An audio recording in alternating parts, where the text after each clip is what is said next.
Hi guys, आप लोग कैसे हैं। मैं मोहम्मद मिकाइल अंसारी और आप लोगों का मेरे इस यूट्यूब चैनल स्टडी मित्र मिकाइल में वेलकम है। दोस्तों, जैसा कि हम लोगों ने शुरू किया है NCERT क्लास 10th का मैथमेटिक्स, वैसे तो दोस्तों हम पूरे सिलेबस को कवर करेंगे, लेकिन इसकी शुरुआत हम ट्रिग्नोमेट्री से किए हैं। हिंदी में बोले तो त्रिकोणमिति। तो दोस्तों, इसका ट्रिग्नोमेट्री से शुरू करने का मकसद ये है कि बहुत से बच्चे, चाहे वो CBSE बोर्ड का हो, चाहे वो स्टेट बोर्ड का हो, चाहे वो हिंदी में पढ़ता हो, चाहे वो इंग्लिश में पढ़ता हो, वो इसे टफ या कहिए मुश्किल समझ के इसे छोड़ देते हैं या बाद के लिए टालते जाते हैं। लेकिन दोस्तों, मेरा यकीन मानिए कि ट्रिग्नोमेट्री जो है बहुत ही सिस्टेमेटिक और इंटरेस्टिंग है। तो ये आपको कैसे इंटरेस्टिंग लगेगा जब आप शुरू से स्टेप बाय स्टेप पढ़ेंगे, सीखेंगे और उसका ज़्यादा से ज़्यादा प्रैक्टिस करेंगे, तो आपको भी मज़ा आएगा और आपका कॉन्फिडेंस बढ़ते जाएगा। यही एक टिप है दोस्तों कि आप जितना प्रैक्टिस करेंगे, और इसके साथ एक मिथ यानी कि भ्रम ये है कि इसमें बहुत से फार्मूलाज, सूत्र होते हैं जो कि याद करना या याद रखना मुश्किल है, इसीलिए इसे छोड़ दो। लेकिन दोस्तों, यकीन मानिए, मैं फिर से कह रहा हूँ, बार बार कह रहा हूँ कि इसमें आपको कुछ भी याद रखने की ज़रूरत नहीं है, बस आपको ज़्यादा से ज़्यादा प्रैक्टिस करने की ज़रूरत है। और ये स्टेप वाइज एक दूसरे से लिंक रहता है, और अगर एक थोड़ा सा जानते हैं, प्रैक्टिस करके आपके दिमाग में बैठ जाता है, तो दूसरा चीज़, तीसरा चीज़, चौथा चीज़ आप अपने आप पहुंचते चले जाएंगे। आपको कुछ याद रखने की ज़रूरत नहीं पड़ेगी। ठीक है दोस्तों, ये सब तो बातें हैं। वैसे हम लोग इसमें शुरू से लेके पढ़ते हुए हम लोग एक्सरसाइज 8.4 पहुंच गए, और कंसेप्ट की बात करें तो 10th में ये लास्ट एक्सरसाइज है। उसके बाद इसका यूसेज, हाइट एंड डिस्टेंस या दूरी, ऊंचाई, ये सब निकालने के लिए यानी कि उसका प्रयोग सीखेंगे। वो भी बहुत मज़ा आएगा कि कैसे कुतुब मीनार का हाइट, किसी नदी की चौड़ाई, गहराई, ये सब आप माप सकते हैं ट्रिग्नोमेट्री के हेल्प से। ठीक है, तो ये लास्ट है। इसको सब कुछ आपके दिमाग में आ जाएगा प्रैक्टिस करते करते। तो इसी में दोस्तों हम लोग पहुंच गए हैं इस चैप्टर के क्वेश्चन नंबर 5 का 6th क्वेश्चन। इसमें 10-11 क्वेश्चंस है जो कि हम लोग बना चुके हैं, और ये है सब प्रूफ करने वाला। हाउ प्रूफ दैट, या हिंदी में सिद्ध करें इतना इज इक्वल टू इतना, और इसमें कोई कंडीशन नहीं है। ठीक है, नहीं तो कंडीशन लिखा रहता है कि उसके अकॉर्डिंग चलना है, या कोई कंडीशन नहीं है, प्रूफ करना है, या हिंदी में कहें सिद्ध करना है। तो दोस्तों, शुरू में ही इस चैप्टर के कुछ हम लोगों ने लॉजिक सीखे कि किसी को लेके, चाहे LHS को, चाहे RHS को, या किसी को लेके, यानी कि किसी क्वेश्चन को सॉल्व करने का, रिजल्ट तक पहुंचने के लिए हम लोग अप्रोच कैसे लगाएंगे। 3-4 लॉजिक था। यहाँ पे जिस क्वेश्चन में जिस लॉजिक की ज़रूरत पड़ती है हम उसको यहाँ पे एक्सप्लेन करते हैं। जैसे इसमें देखें कि पहले सॉल्यूशन तो बहुत आसान है दोस्तों, लेकिन जो बातें आपको बोली जाती है वो बहुत ही इम्पोर्टेंट है। अगर इसे आप गौर से सुनते रहेंगे तो आपका कंसेप्ट क्लियर हो जाएगा और आप किसी भी क्वेश्चन को आसानी से सॉल्व कर सकते हैं। ठीक है, तो दोस्तों इसमें सिंपल RHS से भी जा सकते हैं, LHS से भी, RHS से भी, लेकिन जो ज़्यादा कॉम्प्लिकेटेड रहता है, ये लॉजिक की बात कर रहे हैं, उससे हम लोग शुरू करते हैं। जनरली LHS से ही जाया जाता है। ठीक है, तो हमारा LHS में क्या है वो हम लोग देखेंगे। LHS में क्या है दोस्तों, उसको पहली बार लिख लेते हैं। Under root 1 plus sine A bye या बटे बोले 1 माइनस साइन ए, इतना है, हमको पहुंचना यहां है। तो इसमें दोस्तों एक लॉजिक है कि रूट को हटाना है, चाहे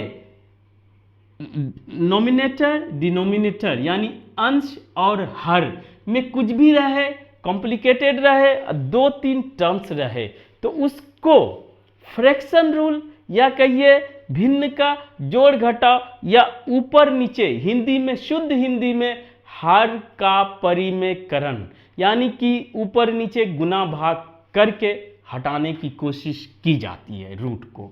ठीक है, या रूट नहीं भी रहे, ऊपर नीचे रहे, सॉल्व किया जाता है, कंजुगेट से गुना भाग किया जाता है नीचे वाले के डिनोमिनेटर के। तो इसमें क्या करेंगे, पहला तो ये इसी तरह रह जाएगा 1 प्लस साइन ए, कोई कंफ्यूजन नहीं दोस्तों, इतना था, इतना हमारा रह गया। अब नीचे वाले का ही किया जाता है, तो कंजुगेट इसका क्या होता है, इसके साइन को, बीच वाले साइन को चेंज कर दिया जाता है। अगर 3 रहे तो यहाँ पे एक को ब्रैकेट ले लिया जाता है, यानी एक साइन को चेंज किया जाता है।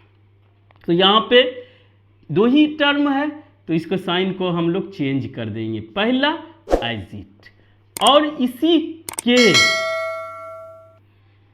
कंजुगेट यानी कि 1 प्लस साइन ए, इसका कंजुगेट और 1 प्लस साइन ए, ऊपर वाले से कोई मतलब नहीं है, ये सेम हो गया। रूट हटने के लिए ऐसा बनाया जाता है ताकि आप यहाँ तक पहुँच सके, क्योंकि यहाँ तक पहुँचने तक कोई रास्ता नहीं हो तो वो क्वेश्चन ही वैलिड नहीं होगा। क्लियर, कोई कंफ्यूजन नहीं।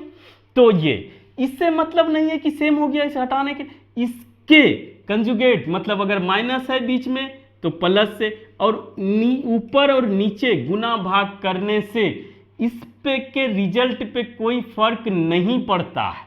ठीक है, इसीलिए किया जाता है दोस्तों। अब देखिए आगे करेंगे, ये और ये सेम हो गया। सेम अगर 2 बार कुछ आता है a इंटू ए, तो हम लोग ए स्क्वायर लिखते हैं, ये समझते जाइए, ये पीछे के क्लास की बात है, यानी 6, 7, 8, 9 ये इसकी बात है ये। ठीक है, ऐसा लिखते हैं। तो हम इसको क्या लिख सकते हैं, 1 प्लस साइन ए का होल स्क्वायर, कोई दिक्कत नहीं।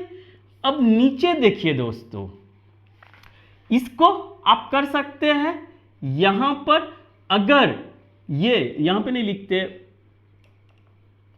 a माइनस बी रहे और a प्लस बी रहे, तो अलजेब्रा में क्या करते हैं, ए स्क्वायर माइनस बी स्क्वायर, अगर इसको गुना करेंगे फिर इसको बीच वाला टर्म कट जाता है और यही बचता है, ए स्क्वायर माइनस बी स्क्वायर। ये फार्मूला का है, डेरिवेशन का है। ठीक है, तो ए के जगह क्या है, A1 और बी के जगह क्या है, साइन ए।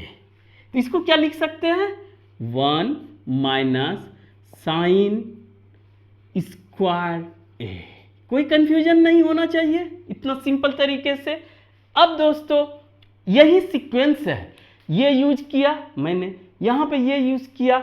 अब अगला जो यूज होगा आप ट्रिग्नोमेट्री में पढ़े होंगे, अगर नहीं पढ़े हैं आइडेंटिटी सर्वसमीका है तो आपको पढ़ना पड़ेगा। अगर आप पीछे की बात को कुछ नहीं याद रखते हैं और आप चाहेंगे कि खाली फार्मूला है, सिर्फ फार्मूला है, तो ये तो आपका व्यर्थ का रोना है, इससे कोई फायदा भी नहीं है और कोई नुकसान भी नहीं है, बस कुछ नहीं है।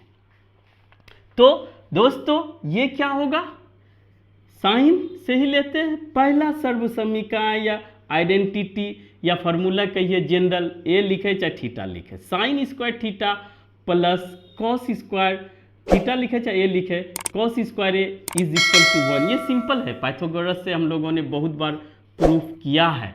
और हमारे पास क्या है, 1 माइनस साइन स्क्वायर ए। तो अब इक्वेशन भी यूज हो रहा है, कॉस स्क्वायर ए हम छोड़ देंगे, क्या होगा 1 माइनस साइन स्क्वायर ए। अब इसके जगह पे 2 टर्म के जगह पे हम लोग एक टर्म यूज कर सकते हैं। ठीक है, 1 प्लस साइन ए। ये दोस्तों बहुत छोटा क्वेश्चन है, लेकिन सभी कंसेप्ट्स को स्लोली हम लोग पढ़ते हैं, इसलिए बड़ा हो सकता है कि आप कुछ जानते हो तो आसानी से पढ़ ले, लेकिन दोस्तों उन लोगों को भी साथ लेके चलना है जो कि इसमें कमज़ोर है, और वो भी थोड़ा सा क्यूरियोसिटी जगाए, उत्साह जगाए कि वो भी सीख ले, इसीलिए थोड़ा स्लो जा रहा है, या हर चीज़ को एक्सप्लेन करते हुए।